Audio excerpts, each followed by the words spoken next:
E aí, gente, tudo bem? Sejam muito bem-vindos a mais um vídeo do Parabólica. Eu sou o Pedro Renó. Chegou o dia da gente fazer questões de vestibulares diversos sobre a Roma Antiga, para a gente ver como que é cobrado. A gente já viu como é cobrado no Enem. Vamos ver agora em outros vestibulares. Isso ajuda a gente a lembrar, a fazer uma revisão, a gente debate sobre as questões. Eu selecionei aí 5 questões de vestibulares de diversas regiões do Brasil, certo? Então já se inscreve no canal se ainda não for inscrito e curte esse vídeo para ajudar o canal a crescer. Geral, Brasil, filosofia, sociologia, tem aula de tudo aqui. Ou quase tudo, na verdade. Nem quase tudo, mas tem muita coisa pro Enem e demais vestibulares, certo? Então vamos começar fazendo a questão aqui. A primeira que eu selecionei, ela já é um pouco mais antiga. É uma questão FUVEST 2006. Mas eu trouxe ela porque ela trata de alguns assuntos, ela leva para um caminho que eu acho que é bem interessante, que a gente tem que ficar de olho. Então, aqui fica a dica, né? Então, vamos lá. Vegetius, escrevendo no século IV a.C., afirmava que os romanos eram menos numerosos que os gauleses, menores em tamanho que os germanos, mais fracos que os espanhóis, não tão astutos quanto os africanos e inferiores aos gregos em inteligência criativa. Então os romanos eles tinham alguma desvantagem em relação a algum desses povos. Obviamente, Vegetius considerava os romanos como guerreiros, superiores a todos os demais povos. Ele falava que ele tinha seus defeitos, mas ele considerava guerreiros superiores aos demais povos. Já para os historiadores, o fato de os romanos terem conseguido estabelecer e por muito tempo seu vasto império, o maior já visto até então naquele período, deveu-se sobretudo por que eles conseguiram, sendo que a própria afirmação aí fala que eles eram menos numerosos que os gauleses, menores em tamanho físico mesmo, né, em estatura do que os germanos, né? Então por que eles conseguiram? Deveu sobretudo a quê? A inferioridade cultural dos adversários. B.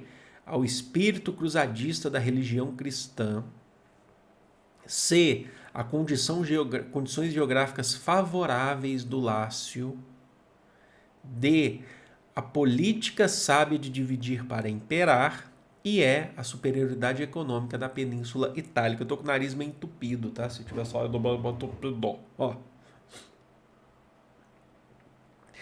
Se eles têm tantas desvantagens, por que eles conseguiram durante muito tempo, desde os tempos da República até o Império, ter esse domínio? A alternativa correta é a alternativa D. Foi sábio. A política sábia de dividir para imperar. A gente teve a aula aqui sobre o Império, que é uma questão exclusiva do Império, que o Império Romano ele foi dividido em 4 partes, vocês lembram disso? Na República a gente já teve o segundo triunvirato que deu um pedaço para cada triunviro, né? Para cada pessoa. Principalmente no segundo triunvirato, no Marco Antônio, lá no Lépido e no Otávio Augusto, né? Otavianos. Mas o que a gente tem aqui? Então a gente tem aquela divisão em 4, você lembra? A gente falou disso no Império. Ele foi dividido em 4, depois ele voltou, depois ele foi dividido em 2. Teve um pedaço, teve até um momento que ele até chegou a ser dividido em 3 novamente e tal. Mas foi sábio, porque você colocou líderes locais, você deu atenção específica para aquela região. E aí você conseguiu dominar, você conseguiu fazer relações, você conseguiu dominar. Não vinha tudo de uma centralização de Roma. O império era muito grande para só Roma, ali no Lácio, na Península Itálica, comandar tudo. Então foi uma atitude sábia. Então as outras estariam erradas porque vocês já ignoram na hora. Porque a gente não trabalha na história, nas ciências humanas, tá? Olha só, meu nariz está muito entupido. A gente não trabalha com essa ideia de inferioridade cultural. Dá a entender que essa é uma questão, essa inferioridade cultural é uma questão preconceituosa, essa é uma questão que foi utilizada durante muito tempo, por mais que às vezes os próprios romanos utilizavam isso, tá? Os romanos utilizavam isso com aquele argumento dos povos bárbaros, quem são os bárbaros, os outros, os inferiores, né? os que não têm a mesma cultura que a minha. Só que aqui é a gente que está falando, e a gente não pode definir os outros povos como inferiores culturalmente, tá? São diferentes culturalmente, mas não inferiores. O cruzadista, que vem da Idade Média, da religião cristã, né? Vem da Idade Média, a questão das cruzadas, esse espírito cruzadista, então na B também está errada. A C é condições geográficas favoráveis do Lácio. Mas quais condições favoráveis do Lácio? Lácio é a região lá dos picos que formam a região onde se localiza Roma. Quais são essas condições favoráveis do Lácio? Ficou muito amplo. Na Península Itálica, porque a Península Itálica parece que é meio também, meio que a parte ali da Europa, do resto da Europa Central, ficou muito amplo, né? E a E fala superioridade econômica na Península Itálica. A gente sabe que não. A gente sabe que, inclusive, a divisão do Império, todas as medidas tomadas pelo Império, foram também como uma forma, também, tá? De tentar reerguer Roma economicamente, porque Roma vivia um processo. Vocês lembram da Pax Romana, logo que começou o Império? Roma tinha muitos gastos com a guerra. Então, promoveu-se uma redução dessa expansão. O Império continuou grande, continuou imenso, mas promoveu-se uma redução dessa expansão justamente porque estava se gastando muito dinheiro, certo? Eu vou pedir desculpa mesmo pelo meu nariz, tá, gente? Olha só. Instituto Federal do Ceará, 2016. Questão boa aí pra gente, vamos lá. Consideremos o significado da palavra república. Ela vem do latim res publica, que quer dizer coisa de todos, a coisa pública, pertence a todos. Denomina, portanto, uma forma de governo em que o Estado e o poder pertencem ao povo. No entanto, o que se observou na fase inicial da República Romana foi a instalação de uma organização política dominada apenas pelos patrícios. Não houve distribuição do poder entre todos, não teve. Pois a maioria da população, que eram os plebeus, não tinha inicialmente o direito de participar das decisões políticas. Isso gerou grandes conflitos. Aí, já antes da gente entrar, porque funciona isso aqui, fazer questão, resolver, funciona como uma revisão, tá? Pra gente definitivamente passar para frente aí depois de Roma. A gente só vai voltar a Roma depois, se for muito necessário mesmo. Mas olha só, quando a gente fala lá, mas os plebeus não tinham decisões políticas, eu já defini para vocês o conceito de cidadão da Roma. Que cidadão em Roma é diferente de ser cidadão em Atenas. Em Roma, não necessariamente o cidadão ele é caracterizado pela participação política, mas sim por direitos em Roma. Tem alguns direitos civis, tá? Não necessariamente políticos.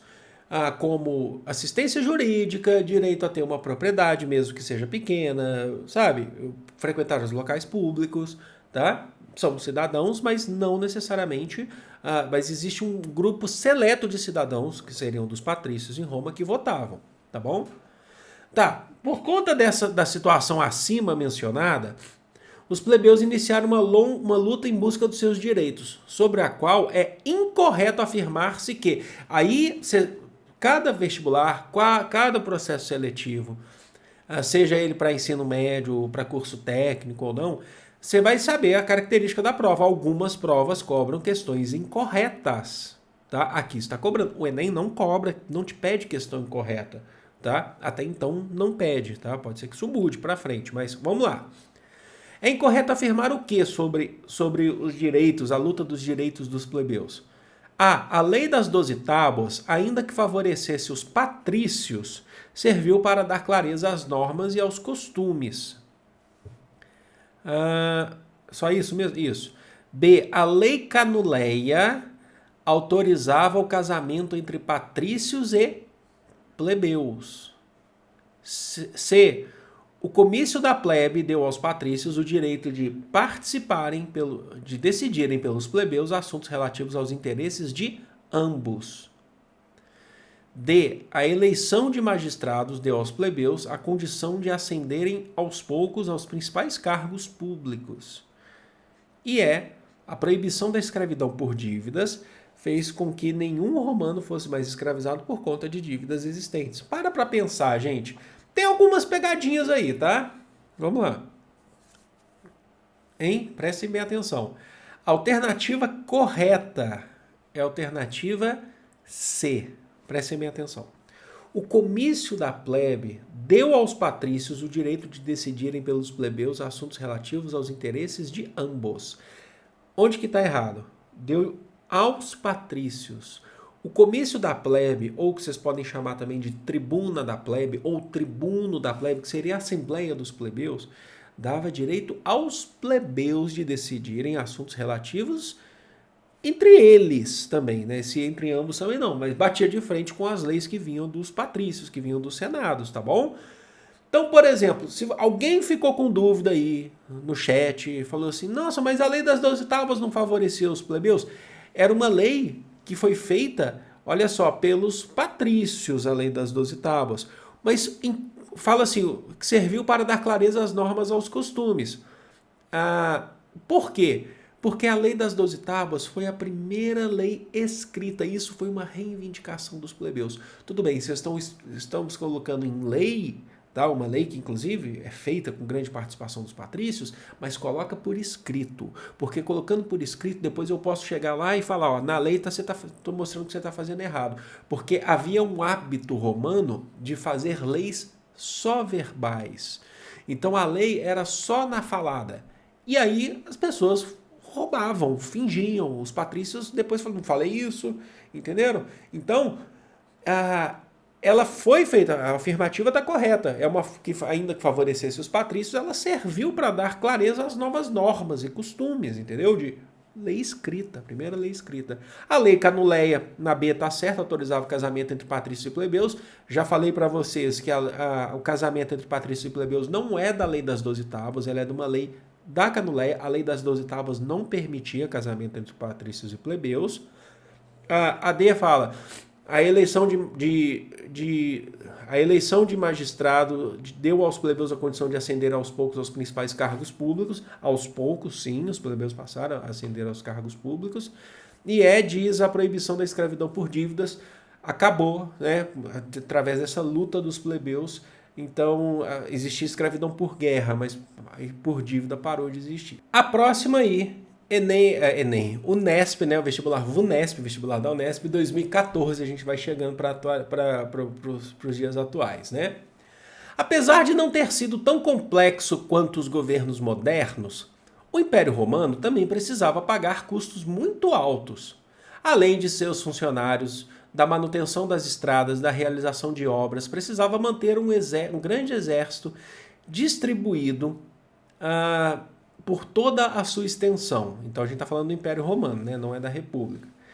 A cobrança de impostos é que permitia ao governo continuar funcionando e pagando seus gastos. Então você tinha um grande custo, né, para a manutenção do Império, então você tinha que cobrar impostos. Sobre o recolhimento de impostos e os gastos públicos no Império Romano, é correto afirmar. Essa questão parece muito uma questão de Enem, né? Ela é muito próxima aí. Os patrícios e os proprietários de terra não pagavam tributos, uma vez que estes eram de responsabilidade exclusiva de arrendatários e escravos. B. O desenvolvimento da engenharia civil foi essencial para integrar o império e facilitar o deslocamento dos exércitos. C. As obras financiadas com recursos públicos foram apenas as de função religiosa, como altares ou templos. D.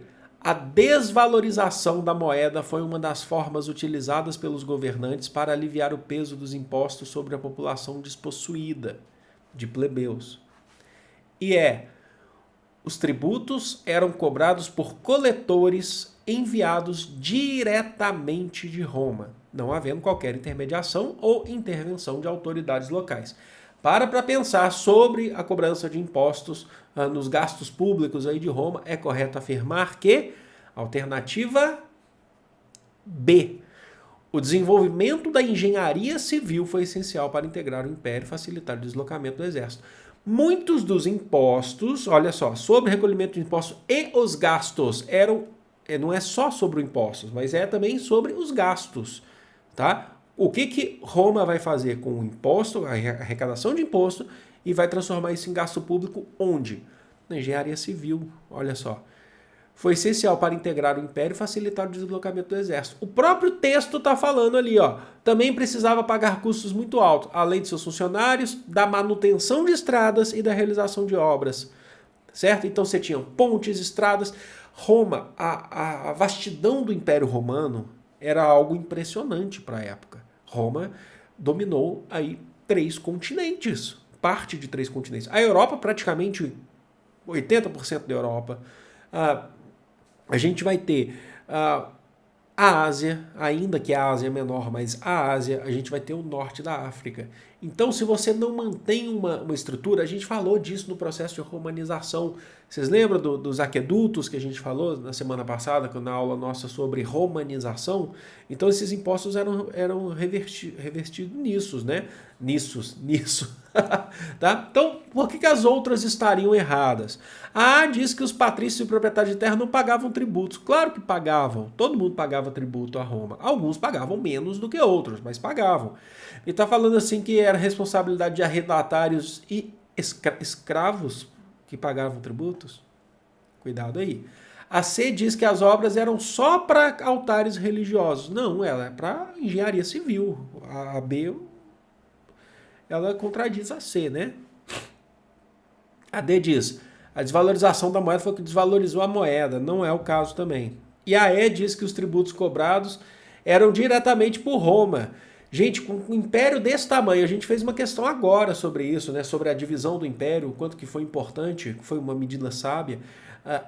Se a gente coloca só Roma centralizado para cobrar o imposto do império inteiro, imagina só o caos que ia ser. Foi um caos, de fato, mas imagina um caos maior que ia ser se só Roma cobrasse. Então os chefes locais, os líderes locais escolhidos por Roma, ou que já eram daquela cultura local, que se transformaram em chefes locais, que ganharam a confiança de Roma, ficavam a cargo aí de cobrar esses impostos, certo? Então vamos para a próxima. Não está escrito aí, mas eu falo para vocês. É uma questão direta e rápida, mas muito interessante. A questão de 2018, cobrada na Universidade Federal do Amazonas. Tá? Então é uma questão recente também. E os vestibulares, geralmente você vai encontrar, por isso que eu coloquei ela aqui, tá? Alguns com textos maiores, outros menores, e de repente, a FUVEST tem isso também. Vai lá e te joga uma questão rápida, sem texto, só o enunciado. Os textos maiores estão nas alternativas. Sobre o período republicano em Roma, 509 a 27 a.C., assinale a alternativa, olha só, incorreta, está em negrito, incorreta, certo? Então, sobre república, não é sobre império, é sobre república, não vai confundir. A. Os patrícios controlavam o Senado e eram grandes proprietários de terra. Esse fator não interferia na forma como eles legislavam, pois entendiam que a lei deveria trazer justiça a todos os cidadãos romanos. B. O sistema político republicano era controlado pelos patrícios, daí o seu caráter oligárquico, poder de poucos, oligarquia. Os plebeus eram marginalizados e seu descontentamento com a situação gerava tensão permanente na sociedade romana. C. A Lei das 12 Tábuas de 450 a.C. foi a primeira compilação escrita das leis romanas. Até então, as leis eram transmitidas oralmente e quase sempre manipuladas. D. O período republicano foi marcado pelas lutas dos plebeus por direitos políticos. Dentre as várias vitórias obtidas, os plebeus conquistaram o direito de eleger seus próprios magistrados, os tribunos da plebe. E a criação dos triunviratos, governo de 3 líderes políticos militares, que a gente teve 2, né, triunviratos, se deu no período republicano, em função das constantes disputas pelo poder entre os militares. E aí, gente, para pensar aí, ó. Acha a incorreta. Às vezes a questão tá super correta, até uma palavra se torna incorreta. Alternativa, questão de 2018, questão recente. Incorreta é a alternativa A. Prestem minha atenção no distrator aí. Os patrícios controlavam o Senado e eram grandes proprietários de terra. Tá certo até então. Esse fator não interferia na forma como eles legislavam. Tá errado. Claro que interferia. Eles queriam manter o seu status, então eles manipulavam as leis, eles queriam manter a sua economia, manter a sua forma de governar, não queriam que os plebeus tivessem participação política, pois entendiam que a lei deveria trazer justiça a todos os cidadãos romanos. Não era assim. Eles não entendiam que deveria trazer justiça. Como a gente já falou aqui, os plebeus lutaram para garantir direitos. Se dependesse só dos patrícios, não ia acontecer. E aí a gente entra numa questão que eu já falo desde o início do canal. E eu nunca vou deixar de falar, porque isso é muito importante para o entendimento da história, entendimento da sociedade, e isso é muito importante para você fazer o vestibular. Há uma relação dialética. Há uma relação de contradição. Os patrícios defendem um ponto de vista, os plebeus defendem outro ponto de vista, através dessa relação, dessa luta. É uma luta de classes aí. O que a gente vai ter? A gente vai ter uma síntese. Os plebeus vão garantir direitos e vão modificar essa sociedade romana. Assim, a história está em constante transformação. A história não fica parada. A história não é estática. Certo? Eu gosto muito de falar isso porque isso é muito importante. Tá bom? Ó, então, as outras todas estão corretas. Não tem nem muito o que falar. O sistema político republicano era controlado pelos patrícios. Daí o seu caráter oligárquico. Tá? Não preciso ler inteira. A C diz, a Lei das 12 Tábuas foi a primeira compilação, a gente já falou agora recentemente, escrita das leis romanas. Antes era muito facilmente manipulado tudo, porque não era escrito. Quando você for fazer um serviço, prestar um serviço para alguém, fazer um trabalho, exija contrato assinado. Verbal não te leva a nada. Alguém aí pode te passar a perna. D. O período republicano foi marcado pelas lutas dos plebeus dos direitos políticos. Lógico, dentre as várias vitórias obtidas, os plebeus conquistaram o direito de eleger seus próprios magistrados. Olha a relação dialética que a gente está falando, certo? E a E diz a criação dos triunviratos ocorreram na República, certo? Governo de 3 líderes políticos militares se deu no período republicano. Foi o primeiro e o segundo, ainda que mais para o final, em função das constantes disputas pelos poderes dos militares. Vocês lembram que os próprios disputavam poder? Então eu vou dar um poder para cada um aqui. Só que até mesmo no triunvirato eles saíram na briga, né? Essa aqui tá mais quentinha ainda, Universidade Federal do Paraná, 2019. É uma questão que é um texto de Santo Agostinho, ou Agostinho de Hipona, sobre Roma, sobre o Império mais especificamente. Leia o trecho abaixo, escrito por Agostinho de Hipona, em 410, sobre a devastação de Roma, sobre o fim de Roma, né? Não, irmãos, não nego o que ocorreu em Roma. Coisas horríveis nos são anunciadas. Você sabe que o Agostinho de Hipona nasceu dentro do Império Romano, em Hipona, norte da África. Ele nasceu, eu não sei se ele nasceu ali necessariamente, mas ele é um cara que viveu a transição de Roma para a Idade Média. Devastação, incêndios, rapinas, mortes e tormentos de homens. É verdade. Ouvimos muitos relatos, gememos e muito choramos por tudo isso. Não podemos consolar-nos ante tantas desgraças que se abateram sobre as cidades. Então, sermão sobre a devastação de Roma, do Santo Agostinho. Considerando os conhecimentos sobre a história do Império Romano, agora é sobre o Império, e as informações do trecho acima, assinale a alternativa que situa o contexto histórico em que ocorreram os problemas relatados sobre Roma e sua consequência para o Império entre os séculos 4 e 5. Então, vamos falar o que aqui é correto sobre essa devastação que Agostinho falou e sobre o que aconteceu aí nos séculos 4 e 5 do Império Romano. A. Trata-se do contexto das invasões dos povos visigodos, sendo uma das causas finais do Império Romano do Oriente. B. Trata-se do contexto dos saques de povos vândalos, sendo uma das causas do final do Sacro Império Romano Germânico. C. Trata-se do contexto das pilhagens de povos ostrogodos, sendo uma das causas do final do Império Bizantino. D. Trata-se do contexto das incorporações dos povos vikings, sendo uma das causas do final do Sacro Império Romano do Oriente, e trata-se do contexto das invasões de povos bárbaros, sendo uma das causas do final do Império Romano do Ocidente. E aí, gente, para pensar sobre isso, me fala aí, né?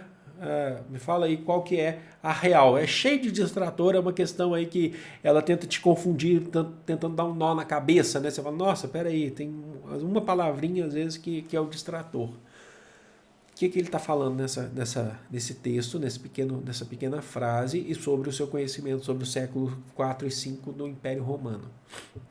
A alternativa correta é a alternativa E.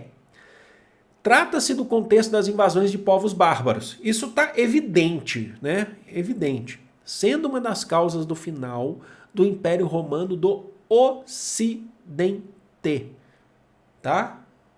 Caiu Roma ocidental em 476 depois de Cristo. Roma oriental se manteve, o Império Romano do Oriente se manteve, com sede em Constantinopla, e depois a gente vai dar o nome para ele de Império Bizantino. Tem vídeo aqui no canal falando sobre o que foi o Império Bizantino, que seria o Império Romano do Oriente. Ele se manteve durante a Idade Média inteira, Constantinopla. Depois ela foi invadida, foi tomada pelos árabes, né? Mas ela se manteve, tá bom? E se chamava Império Bizantino, passou a se chamar Império Bizantino porque Constantinopla era uma antiga cidade grega, antes dos próprios romanos tomarem lá, chamada de Bizâncio. Eles só retomaram o nome. Então, com isso, a gente já consegue tirar todas as outras aí, ó. A A trata-se do contexto das invasões dos povos visigodos, sendo uma das causas final do Império Romano do Oriente, tá errado, é do Ocidente. A B fala: trata-se do contexto dos saques dos povos vândalos, sendo uma das causas do final do Sacro Império Romano Germânico. Onde está errado? Sacro Império Romano Germânico, a gente tem aula sobre o Sacro Império Romano Germânico. Ele, de certa forma, ele é o Império Romano do Ocidente, que foi reerguido lá por Carlos Magno, mas na Idade Média. É como se, na Idade Média, a Igreja Católica, junto lá com o reino dos francos, né, o Carlos Magno, o pai de Carlos Magno, que eu sempre falo, Pepino o Breve, né, Pepino o Breve ajudou a Igreja Católica a expulsar, né, a fazer guerra contra os lombardos, já tinha lutado contra os francos, contra os muçulmanos, né, a família e tal. E aí, gente, lá no século IX, foi erguido o Sacro, que é religioso, Império Romano Germânico, romano porque é a Igreja Católica, com povos originários dos povos germanos, como os francos, não tem do Ocidente, é romano germânico mesmo. Esse império durou até a Era Napoleônica. Quem que derrubou esse império aí, a gente vai ver só lá em Napoleão Bonaparte.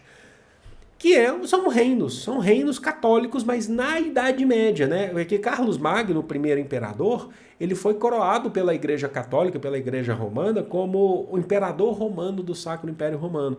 Mas são títulos que são após a queda mesmo, sabe? É tipo assim, vamos tentar reerguer, mas não era o mesmo império. É importante que vocês saibam disso, tá? O próprio Império Bizantino não era o mesmo do Oriente. O tempo passa, as coisas se transformam, tá bom?